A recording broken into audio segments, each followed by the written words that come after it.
Bom, vamos conversar um pouco hoje sobre o Instituto da Resposta Escrita à Acusação nos procedimentos ordinário e sumário. Tá? Peça esta prevista lá pelo artigo 396 e seguintes do Código de Processo Penal. E por que nos procedimentos ordinário e sumário? Porque são os procedimentos que, previstos de maneira geral no Código de Processo Penal, prevêem esta peça. Aqui, aliás, é indispensável, né, no procedimento, sob pena de nulidade processual. Fazendo apenas uma ressalva, quando nós falamos em procedimento comum, nós estamos mencionando lá, né, procedimento ordinário, sumário e sumaríssimo. Porém, o procedimento sumaríssimo, que é aquele lá previsto pela Lei 9.099 de 95, né, que trata dos juizados especiais cíveis e criminais, e especificamente o GCRIM, né, Juizados Especiais Criminais, não traz essa figura da resposta escrita à acusação. Por quê? Porque traz, a seu modo, a defesa prévia. Defesa prévia porque antes será recebida a defesa do acusado e somente a posteriori é que a denúncia vai ser recebida ou não. Então, existe ali um procedimento um pouco diferente, né, na lei que trata do GCRIM, ou dos GCRIMs, né? Bom, voltando ao Código de Processo Penal, então, o artigo 396 vai dizer que o réu será citado nos procedimentos ordinário e sumário para apresentar a resposta escrita à acusação no prazo de 10 dias. Tá? 396 e 396A do Código de Processo Penal. E o 397 vai fazer constar o que poderá ser arguido em defesa pelo réu nesse momento. Bom, aí algumas explicações ou algumas ponderações são relevantes para a gente entender qual é a dinâmica disso, como que isso pode funcionar, como é que isso na prática se aplica. Bom, uma vez recebida a denúncia ou a queixa, tá? Lembrando que pode ser também a queixa-crime, o juiz vai mandar citar o réu. Citação, né, que é o ato pelo qual se traz o réu ao processo, o ato inicial pelo qual se traz o réu ao processo, para que eu mesmo ofereça a resposta escrita no prazo de 10 dias, tá? Alegando o que lhe convier, o que a defesa técnica entender por conveniente naquele momento. Caso o réu não apresente a resposta, através de defensor constituído, será nomeado, né, um defensor ou direcionado à Defensoria Pública ou mesmo defensor dativo para atender aquela causa ali do acusado. Porque, como já comentado, não existe processo penal sem resposta escrita à acusação e sem alegações finais, sob pena de nulidade processual. Bom, mas essa resposta escrita ela tem métodos, né, para ser aposta no processo, para ser apresentada. Primeiro, assim, na praxis processual, a resposta escrita ela não é instrumento para que haja uma exposição muito alongada e detalhada daquela tese que o defensor vai utilizar em favor do réu.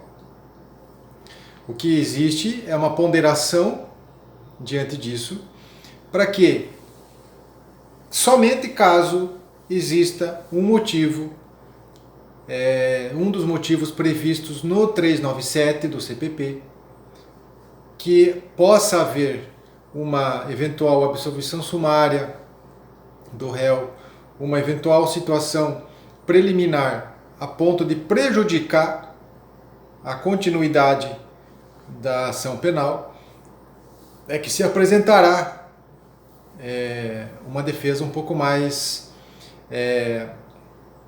rica, vamos dizer assim, de tese defensiva. Por exemplo, a ausência de justa causa, que faça com que o juiz, numa segunda análise, né, ou numa reanálise da denúncia, possa rejeitá-la se justa causa faltar a denúncia ou a queixa. Mas, de uma forma geral, se não houver algum elemento ou mais de um elemento capaz de formar convicção ao magistrado logo na resposta escrita do réu, a fim de que o processo possa ser extinto naquele momento, ali por alguma fundamentação, por algum motivo, a regra é: não se usa ou não se utiliza inicialmente de uma tese completa e total no processo, na resposta escrita à acusação. Por quê? Porque nessa situação, ainda, veja, o réu, logo após receber a citação, o que ele faz? Se ele tiver condições de constituir um defensor, ele vai procurar um advogado.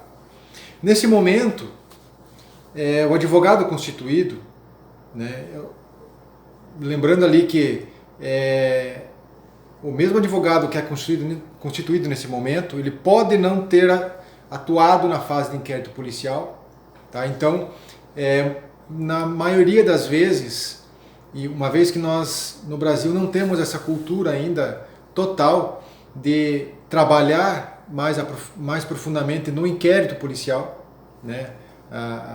E o cliente muitas vezes não possui condições também de arcar com esses serviços, uma vez que a Defensoria Pública e a Advocacia Dativa não atua na fase de inquérito.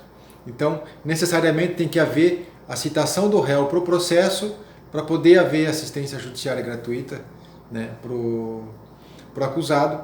Então, o advogado constituído, naquele momento ali, ele passará a ter inicialmente o contato com o processo. Então, 10 dias, dependendo a complexidade, dependendo a robustez deste processo, é insuficiente para uma tomada de conhecimento tal que faça com que seja apresentada uma tese total, vamos dizer assim, formada, né, de um direcionamento em favor do acusado. Além disso, tem-se que, e pelo menos a maioria dos doutrinadores entende desta forma, e mesmo na prática advocatícia, nós temos por praxis não adiantar tese defensiva para o outro polo da ação, que é o Ministério Público ou o querelante, no caso de ação penal privada.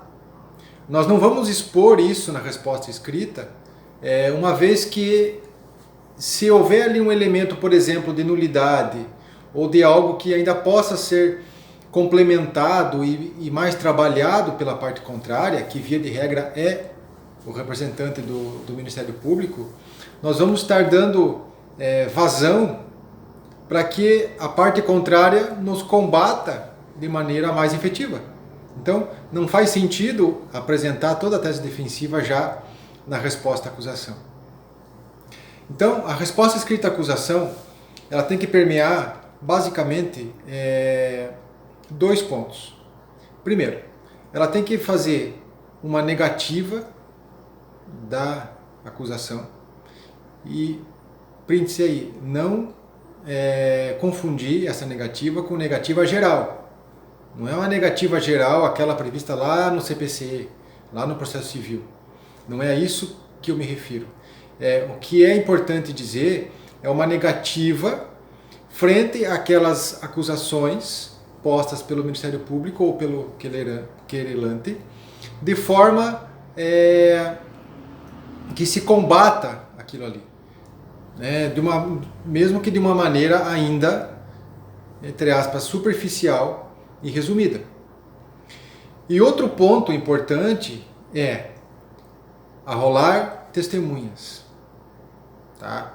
O Código de Processo Penal é claro ao falar que A resposta escrita à acusação é o momento que a defesa tem de arrolar as testemunhas, sendo no limite de 8 no procedimento ordinário e no limite de 5 no procedimento sumário. Bom, fazendo isso, nós temos o início em si do processo penal. Né? Nós temos ali o complemento do triângulo juiz, Estado, Ministério Público ou / querelante e o réu. Tá? Nós temos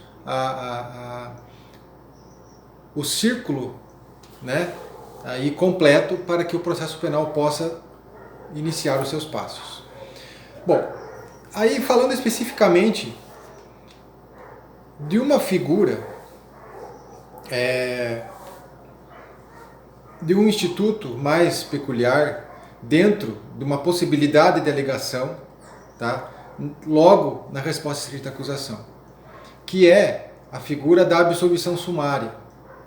A absolvição sumária, de uma maneira geral, ela pode ser vista como uma decisão cujo fundamento deve encontrar elementos tais que façam com que, inicialmente, o juiz entenda que o réu é insuscetível de continuar respondendo aquele processo.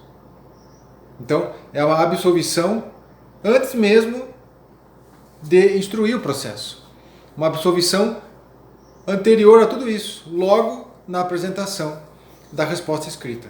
Então, quando a defesa técnica tiver elementos para apresentar de forma que possa, ao menos, fundamentar uma absolvição sumária mínima, aí a defesa deve trabalhar mais, deve trabalhar já na resposta escrita, com esses argumentos e fundamentos que serão trazidos já, os fatos, né, serão trazidos do bojo do caderno do procedimento policial ao conhecimento, ao crivo do judicial, né, para que isso possa ser eventualmente entendido pelo magistrado. Caso contrário, negativa geral, arrolou testemunha e partiu para o processo. Tá? Bom, na prática isso ainda assim encontra algumas dificuldades. Porque vamos imaginar que, por exemplo, o réu, num primeiro momento, foi citado para o processo, para apresentar a resposta escrita à acusação, e não o fez no prazo legal por defensor constituído. O juiz vai nomear um defensor para lhe fazer as vezes da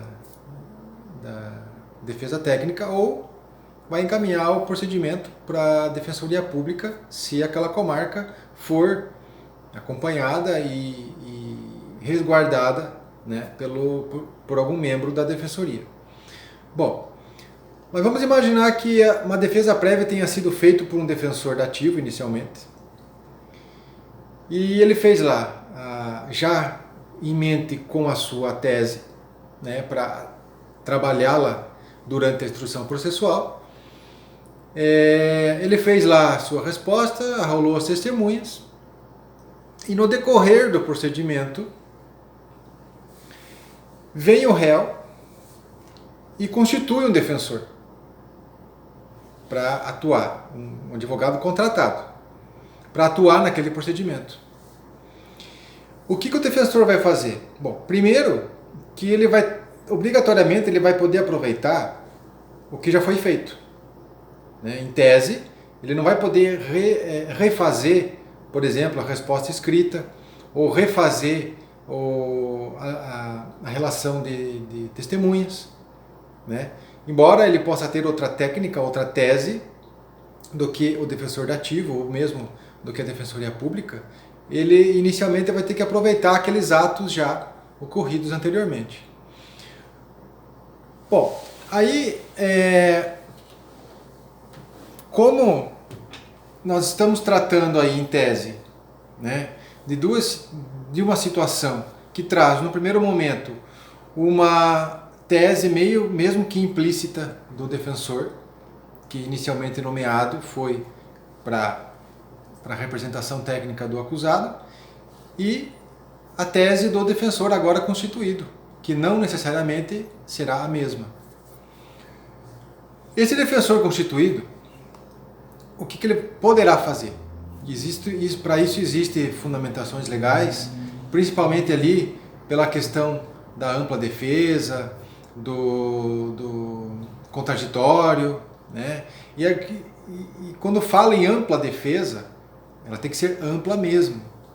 Por quê? Porque senão corremos o risco aí de termos um processo desequilibrado, que vai fazer com que haja uma decisão provavelmente também desequilibrada. Então, nós temos que considerar que ampla defesa e contraditório, ela representa uma balança, né? Nós temos que ter necessariamente a igualdade de armas das partes, a paridade de armas, né? Para que o processo possa seguir os seus passos aí sem desequilíbrio. Bom, existe uma possibilidade desta agora aplicação profissional, né, ou prática profissional do defensor constituído, ao adentrar o processo, já levantar essas questões. Por exemplo, vamos supor, na resposta escrita à acusação, realizada pelo advogado dativo ou mesmo pela defensoria, vamos supor que o defensor naquela oportunidade tenha deixado de arrolar testemunha, ou porque por falta de contato com o réu, ou mesmo porque entendeu, de acordo com a tese que ele deve ter firmado, né, que não necessitaria de testemunhas, e deixou. Lembrando que a resposta escrita à acusação é o momento oportuno, né, sob pena de preclusão, de arrolar as testemunhas. Aí vem o defensor constituído e entende que não, que tem que arrolar, sob pena de haver prejuízo naquela tese que agora ele entende aplicável. Como fazer? E no meio disso tudo está o acusado, né? O destino desse acusado, que fica na mão dessas questões técnicas. Bom, a princípio, tá? Pode ser feito uma manifestação no sentido de demonstrar ao juízo que agora o réu está patrocinado e que a nova tese a ser levantada pela defesa técnica requer, né, por exemplo, ali testemunhas a serem ouvidas na audiência de instrução. Isso já levantado como maneira de arguir eventual nulidade do processo. Nulidade demonstrada pela ausência justamente daquelas testemunhas que não foram inicialmente arroladas. Então, esse é um exemplo muito fácil de entender. Não significa que a Defensoria Dativa ou a Defensoria Pública tenha errado. Não existem erros ou acertos nesse caso. O que existe muitas vezes são diferentes visões ou diferentes teses para um mesmo caso.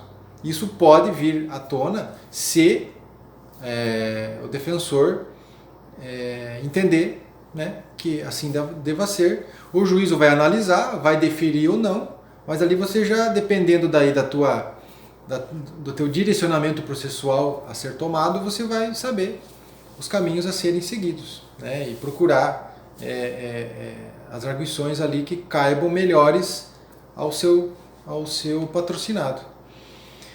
Bom, aí então nós entendemos que no procedimento ordinário e no procedimento sumário é possível a arguição preliminar de uma causa eventualmente existente que possa absolver sumariamente o acusado, tá?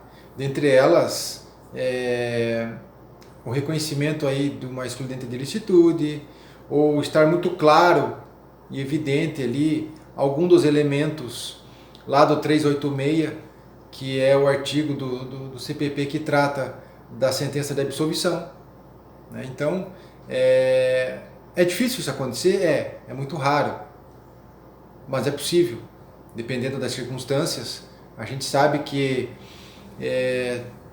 tanto todos os sujeitos processuais ali, seja o delegado de polícia, mesmo em fase pré-processual, mas ele não deixa de ser um sujeito, né?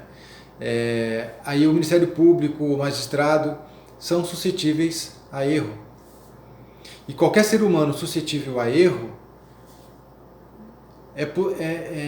fica muito possível, né, passar por cima, às vezes, de alguma situação que, dependendo de uma atitude mais enérgica ou mais clara da defesa do réu, ele pode, opa, peraí, realmente isso aqui está errado, ou aqui não foi bem assim, o inquérito nos trouxe uma outra informação, então vamos rever isso. Então existe essa possibilidade dessa absolvição sumária nos procedimentos ordinário e sumário, tá?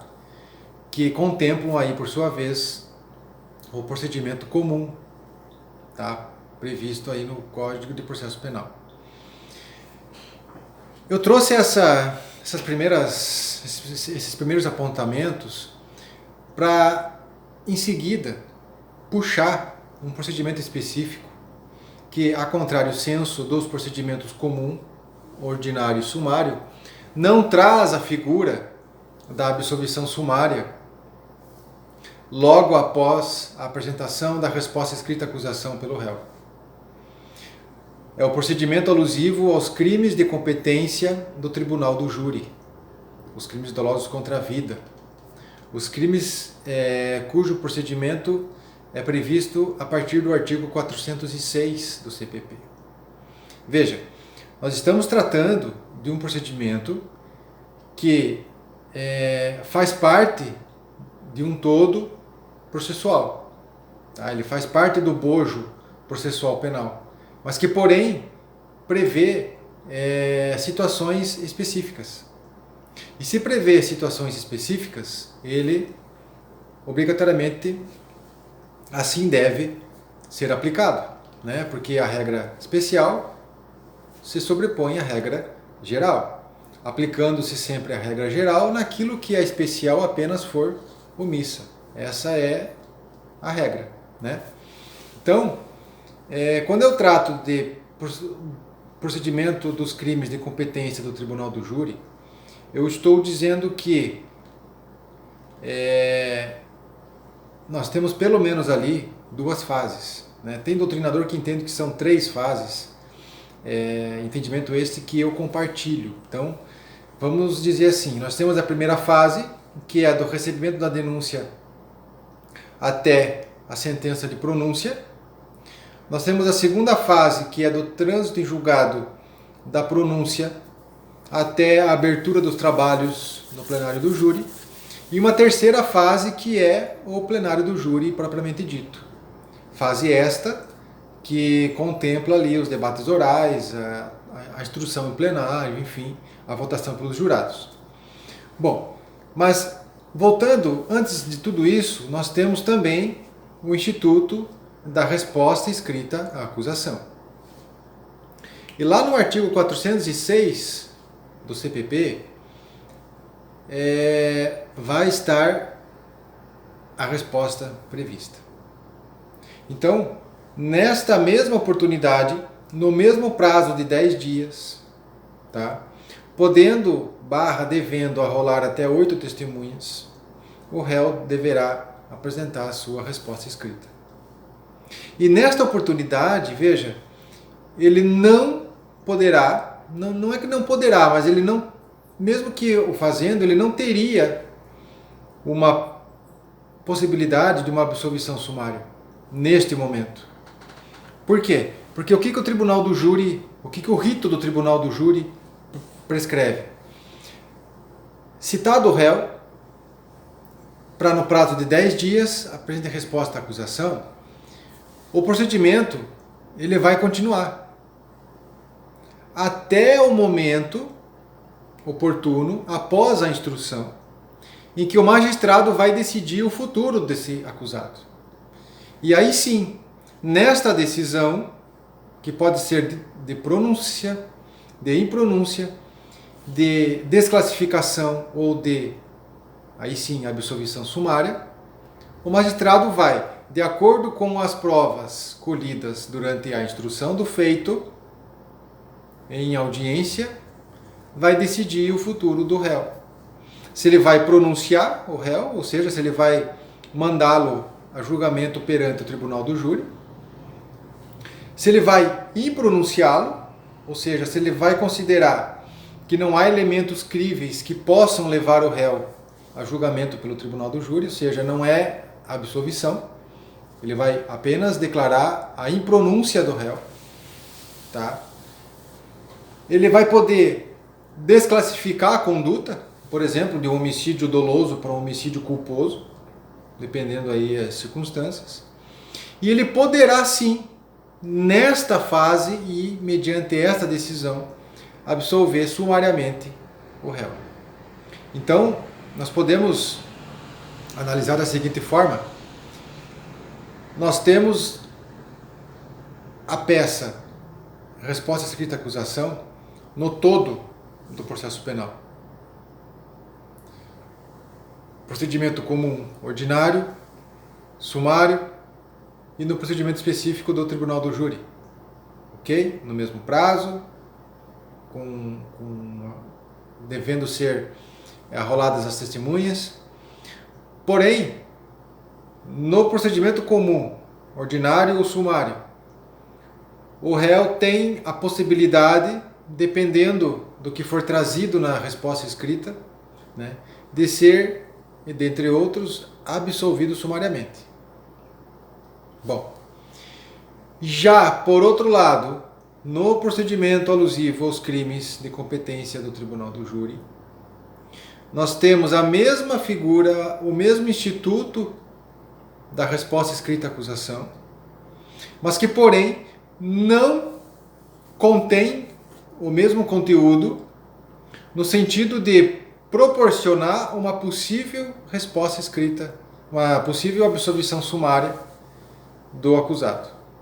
Absolvição sumária esta que ficará possível de ser assim firmada, fixada, somente após a instrução da primeira fase do rito do tribunal do júri.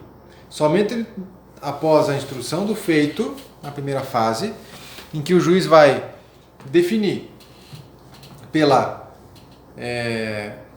pronúncia, impronúncia, desclassificação ou absolvição sumária do réu. Então, com isso, nós trazemos aqui um pouco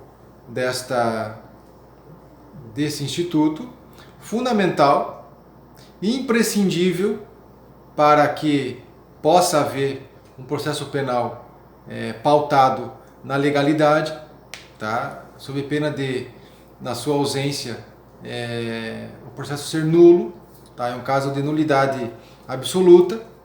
Não se fala aqui em prova de prejuízo se a ausência da defesa escrita ou da resposta escrita à acusação, ela é causa de nulidade absoluta do processo, assim como são as alegações finais também, tá? Então fica essa questão.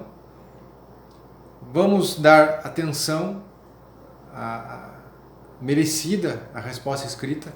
Ela é a chave do início ali para que possa o processo iniciar de maneira legal, e também vai refletir, né, a defesa técnica do réu, que, somada com a defesa pessoal, desencadeia ali toda uma ampla defesa e um contraditório dentro dos parâmetros legais.